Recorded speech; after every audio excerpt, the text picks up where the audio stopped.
Actually, we do need to be in the streets now. Trump is not quitting. The fascist forces under the command of Trump and Pence in the government and in the streets are not quitting. If the election showed anything, it has shown that these forces are deeply dug into this society and will not be vanquished without a huge struggle. Fighting all the way through to drive out this regime is going to be a huge part of that struggle. They have been stealing, and they are continuing to steal this election. This is hardly a secret. The only way we're going to lose this election is if the election is rigged. As it appears, they have a two-pronged plan, and they have been working on it, and they are doing it right in front of our faces. Part 1. Suppress the vote. Prevent the votes of hundreds of thousands of people from being counted, disproportionately Black and Latino people from the cities. Tie up the results in the courts that they have packed, all the way up to the Supreme Court and the state legislatures that they have gerrymandered.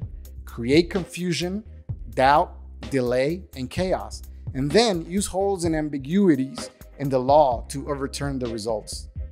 Part 2. Dominate the streets and public squares with their fascist MAGA goons and thugs. Already, they have been mobbing the people who are counting the ballots in Detroit, Philadelphia, and Phoenix, and brandishing automatic rifles to threaten vote counters. These are the ones who waved around their assault rifles when they came into state legislatures in the spring, and then used those rifles or their cars to kill unarmed demonstrators against police murder and racism in the summer. Trump is tweeting, "Stop the count." He aims to both suppress the vote and mobilize his thugs, who he had earlier ordered to stand by. Proud Boys, stand back and stand by. Left unopposed, these fascist MAGA forces, aided by the police, will aim to create so much intimidating violence and chaos that key power centers and institutions decide to back or go along with Trump's theft of the election. That's their plan. Totally illegitimate, utterly fascist, and likely to work, if not opposed by massive, non-violent action in the streets. Think the fascist plan can't happen?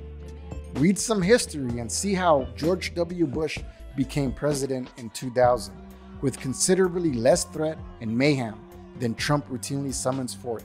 Or more recently, remember how the cops and fascists used violence to suppress the beautiful rising against police terror and white supremacy, redefining the terms from the horrors of white supremacy to law and order, with Trump using this to come close to actually winning the election outright. The idea that we should not be in the streets is suicidal. Some political forces have told people to stay out of the streets in order not to, quote, play into Trump's narrative of confusion, chaos, and uncertainty, unquote. Reality check. Biden has not assumed the presidency. Meanwhile, Trump and Pence have not given up. We were getting ready to win this election. Frankly, we did win this election. And now they've sent their dogs in the streets and lawyers in the courts, aiming to seize the initiative and dictate terms. No. Recognizing the dire threat posed by this fascist regime, we cannot afford to play a waiting game. We need to come in and stay in the public square now, growing every day and night in massive demonstrations that are nonviolent, sustained, and refuse to back down till this regime is gone. That massive, sustained, nonviolent demonstrations is the key way we can reset the terms of debate, exposing the illegitimacy of the fascists and their moves, winning public opinion to the righteous and legitimate side of driving out the regime. This was done at the beginning of the summer in the beautiful rising against police terror and institutional racism, in a beginning but significant way that showed the potential power of this path. We need to do that again against this monstrous regime that threatens the future itself.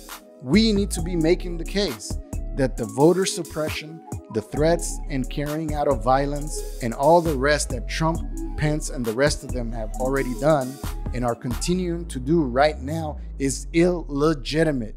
That the white supremacy, the patriarchal theocracy, the fascism are even more illegitimate and that this regime must go. If we don't get rid of this regime now, when we can, if they come back stronger and force their way into another term, then shame on us. The first and crucial step, the work we need to do now, is to finish the job on driving out the regime with mass sustained nonviolent protests. Humanity is counting on us.